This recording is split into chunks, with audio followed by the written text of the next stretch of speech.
Hoje nós vamos ver as principais notícias do mercado financeiro da semana que vai de 19 a 23 de abril de 2021.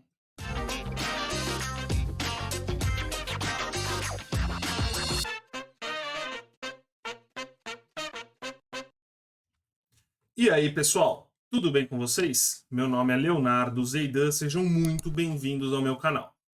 Antes de mais nada, não se esqueçam de deixar o like, se inscrever no canal. Se vocês tiverem sugestões, perguntas, podem me mandar mensagem, podem deixar aqui nos comentários, tá? Eu leio todos.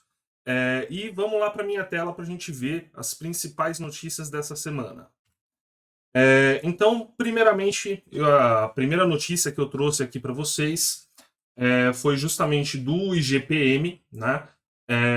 Eu já venho falando faz um tempo, o IGPM ele tá bem alto recentemente, a gente vê uma inflação bem forte no IGPM.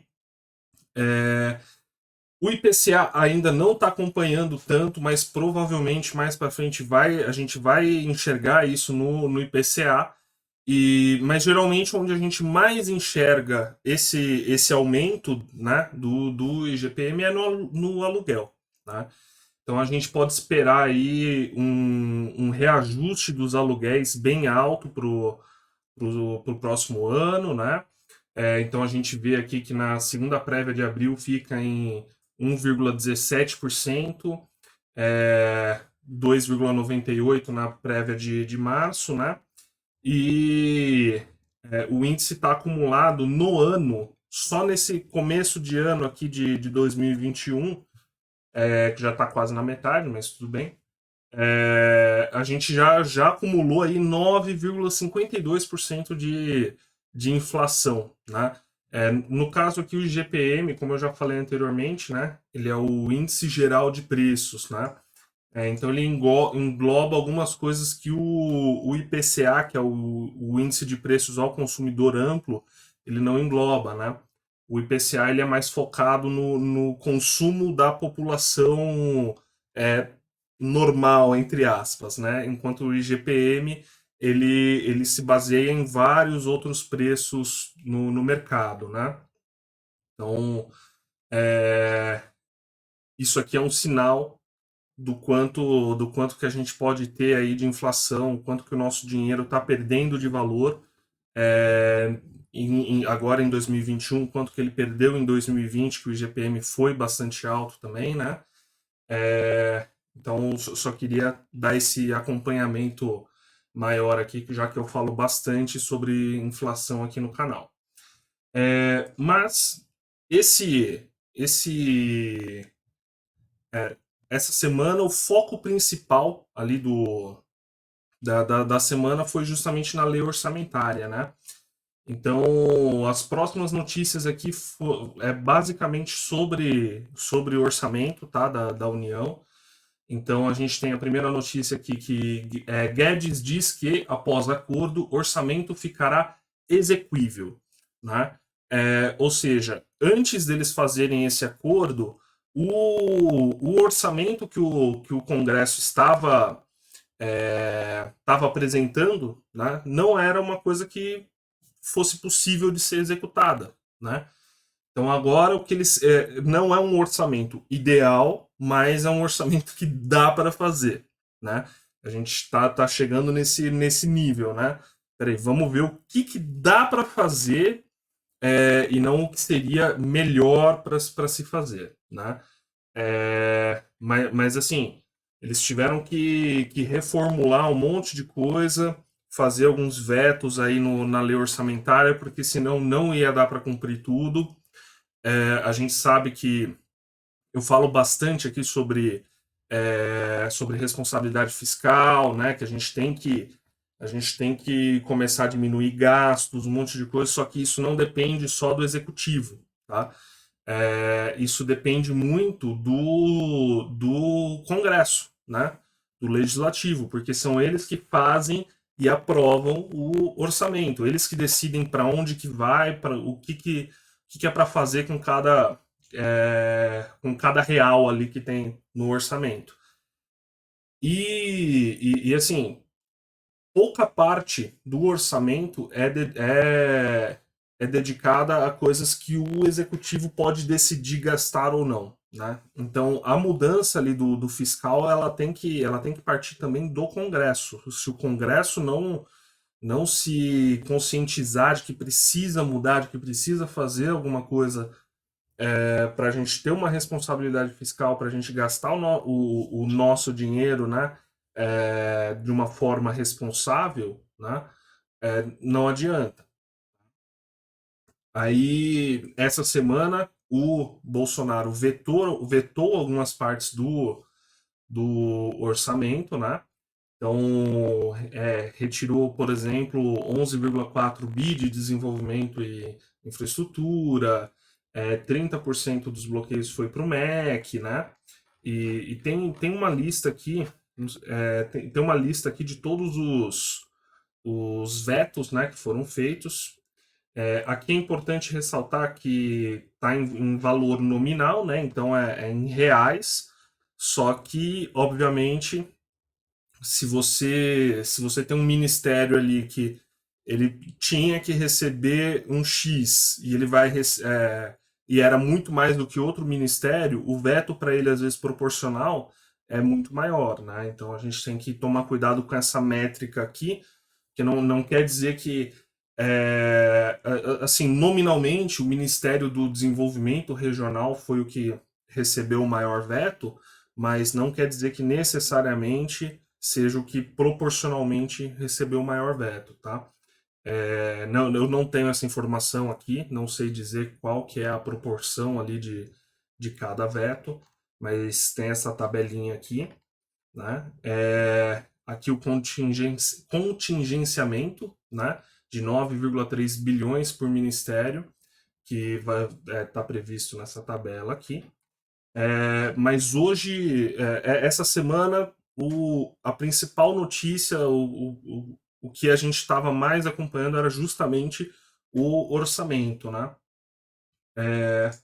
E aí, com esses vetos, né, começou a se perguntar sobre o risco de shutdown. O que é esse risco, né?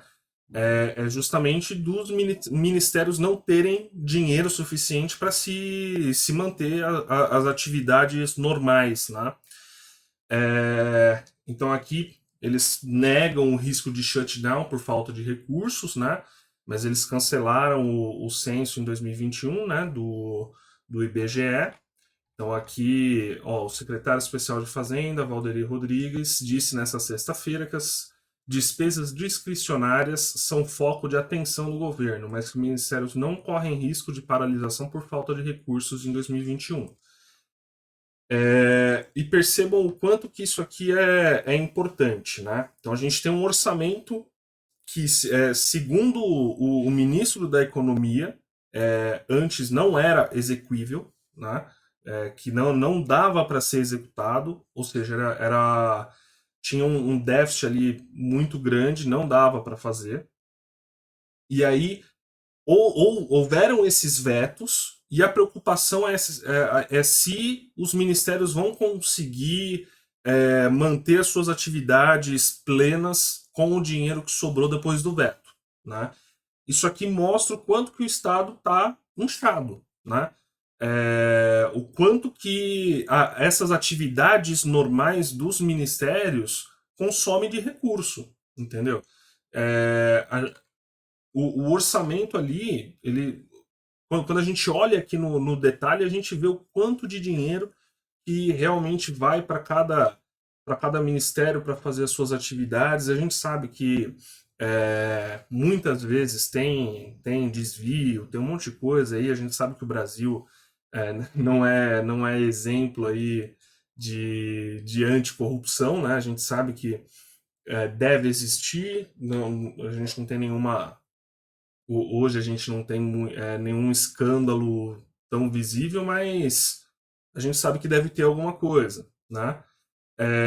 E aí está se preocupando, mas mesmo assim está se preocupando sobre o risco de shutdown só porque ocorreram esses vetos. Então a gente vê o quanto que o governo ele consome de recursos que a população gera, né? Porque o governo em si ele não gera recursos, ele só consome, né? Então, a população ela gera o recurso do país, paga esses impostos, aí o governo recolhe esses impostos e distribui e faz as suas atividades. Então, o governo em si ele não gera o recurso, ele só consome, né? E a gente vê aqui o quanto que eles consomem. Um veto,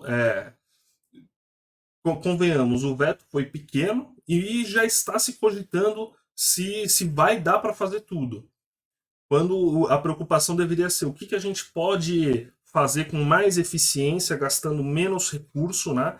É, botar as cabeças para pensar, né? Para consumir menos recurso possível e entregar um resultado igual ou superior, né?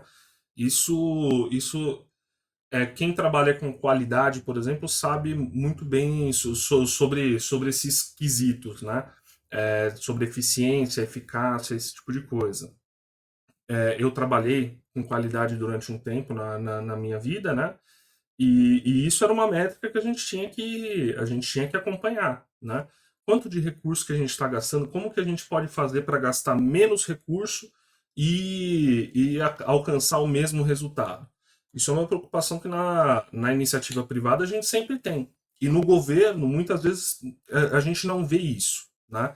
A gente vê muito assim, o governo destinou, sei lá, 8 trilhões de reais para educação em 2020, né? Chutando um número qualquer. A gente olha isso, quanto que ele destinou para a educação, mas não olha o resultado, né?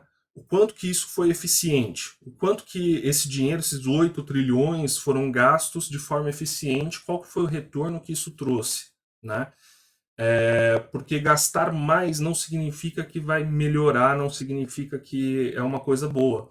Então, por exemplo, eu sempre acompanhei muito isso na política, sempre que eu via os governos falando, no governo, sei lá, no governo Dilma a gente gastou tantos trilhões a mais com educação, porque a gente é muito bonzinho, a gente gasta com educação, porque esse é o foco do governo. Só que aí você olha, a educação tá uma bosta, continua do mesmo jeito que tava. Aí você fala, pô, adiantou de alguma coisa gastar esses 8 trilhões a mais, né? Chutando números, óbvio. Só tô dando um exemplo aqui. Não adiantou de nada, né? O que pode ter acontecido é que você aumentou um pouquinho a escala. Mas o que eu gostaria de ver o governo falando e divulgando não é o quanto que ele destinou a mais, o quanto que ele gastou a mais com uma determinada pasta, com uma determinada coisa, né? Com um determinado objetivo. Mas o quanto a mais ele conseguiu alcançar gastando a mesma coisa ou menos, né? Então a gente acaba vendo esse tipo de coisa aqui, da gente se preocupando com shutdown, com um monte de coisa, porque houve o veto ali no orçamento, sendo que o certo era eles se preocuparem, tá? Houve o veto, a gente não vai ter o dinheiro que o Congresso achou que era necessário para essa pasta aqui. Como que a gente pode fazer para fazer o mesmo, alcançar o mesmo resultado com esse recurso menor, entendeu? É esse tipo de coisa que você não vê no governo. Você só vê na iniciativa privada, né? Se você for em qualquer empresa, em qualquer negócio, qualquer CEO vai estar falando sobre isso. Como que a gente pode aumentar a eficiência? Como que a gente pode fazer a mesma coisa gastando menos e aumentando o lucro, por exemplo? Porque se você gasta menos para alcançar o mesmo resultado, muitas vezes você aumenta o lucro, né? Então esse é o maior problema aí que eu pelo menos enxergo na atividade do governo, né? Aí a próxima notícia aqui, na verdade essa notícia aqui vamos deixar por último. Guedes, estamos em momento de reavaliação do Mercosul. Isso aqui é muito importante também. A gente sabe que o Mercosul ele é uma faca de dois gumes, né? Ao mesmo tempo que muitas vezes ele ajuda na união dos países aqui da América Latina, de se ajudarem, de conseguirem alcançar objetivos em comum. Muitas vezes o Mercosul acaba trazendo para baixo alguns países, impedindo que eles façam uma negociação melhor com países de fora do Mercosul, né? Acaba fechando um pouco. E o Brasil, ao meu ver, é um dos que fica mais prejudicado por causa desses tratados, né? Então, se não me engano, eu já falei sobre o Mercosul aqui um tempo atrás, quando estavam falando sobre o Brasil sair do Mercosul, né? E aqui o Guedes deu, se não me engano, teve um evento aqui, deixa eu ver. É,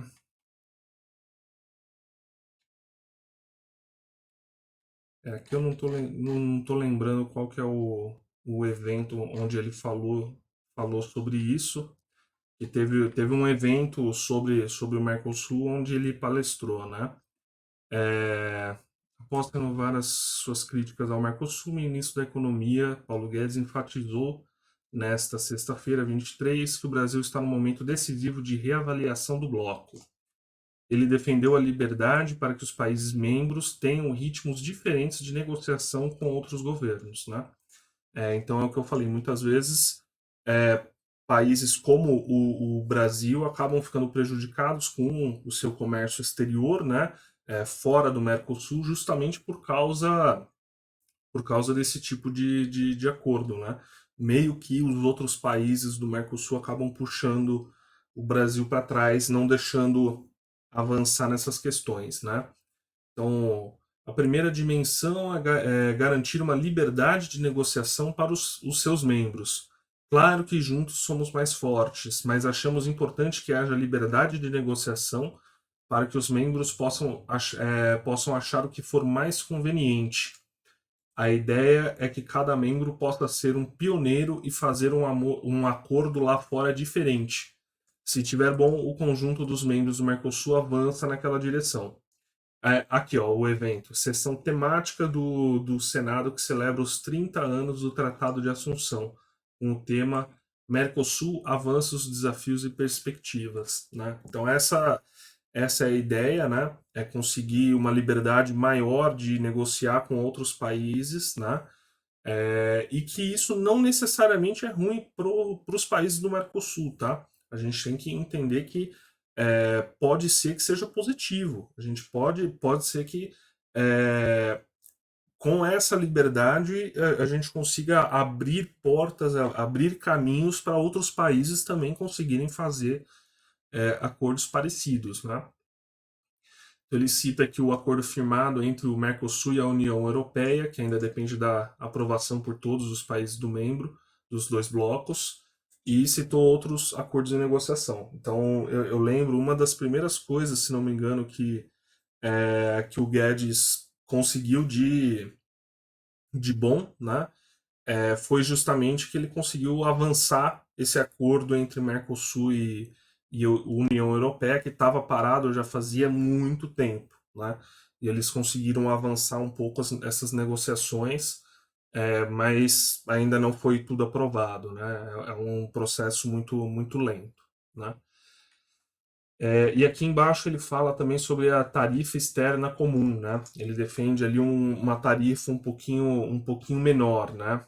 Uma redução ali de 10%, que não mudaria muita coisa, mas que mostraria é, um sinal de que não está fechando a economia, mostraria um pouquinho de força econômica, né?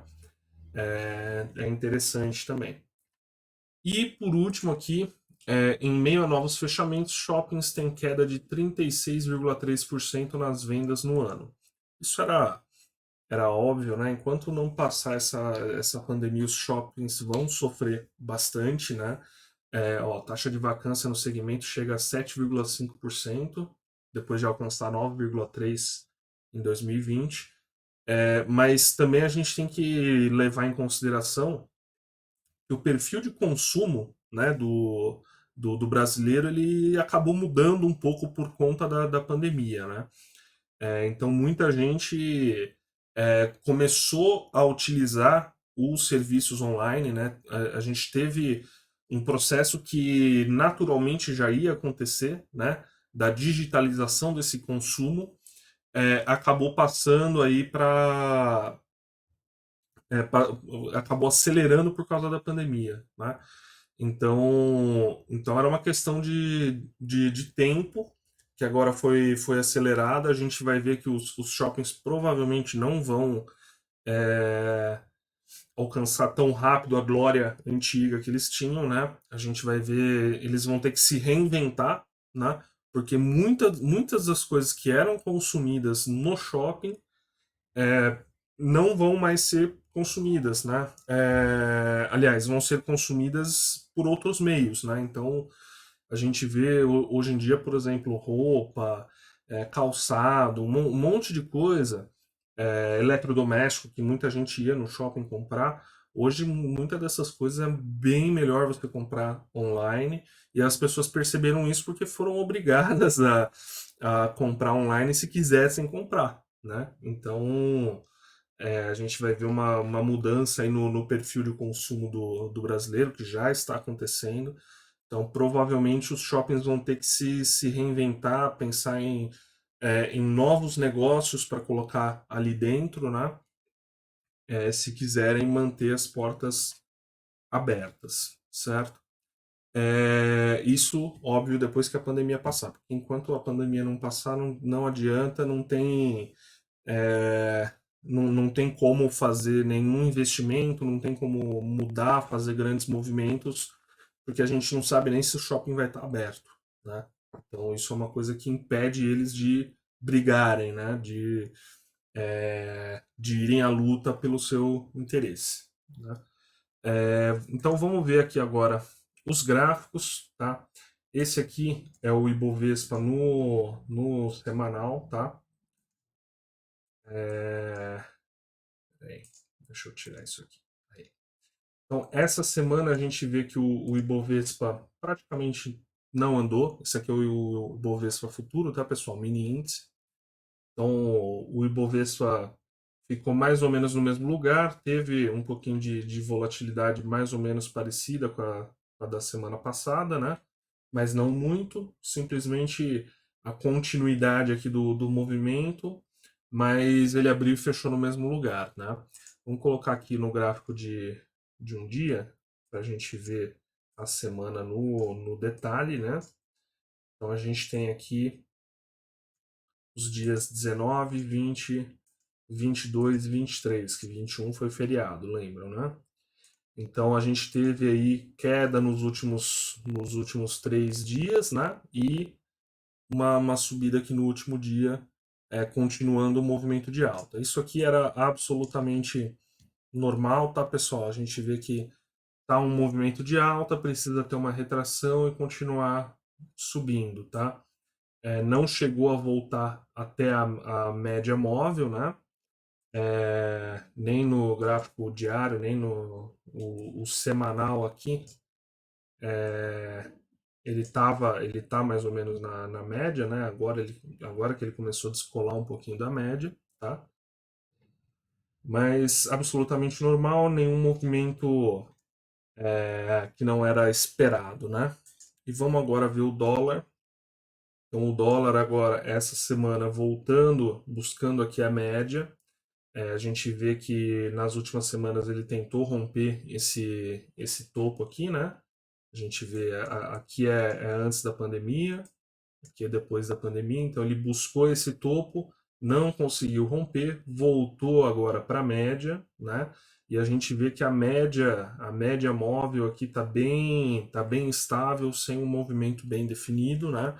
A volatilidade também, apesar de alta, ela não está aumentando tanto, nem diminuindo, né? Então a gente vê uma continuidade no movimento, né?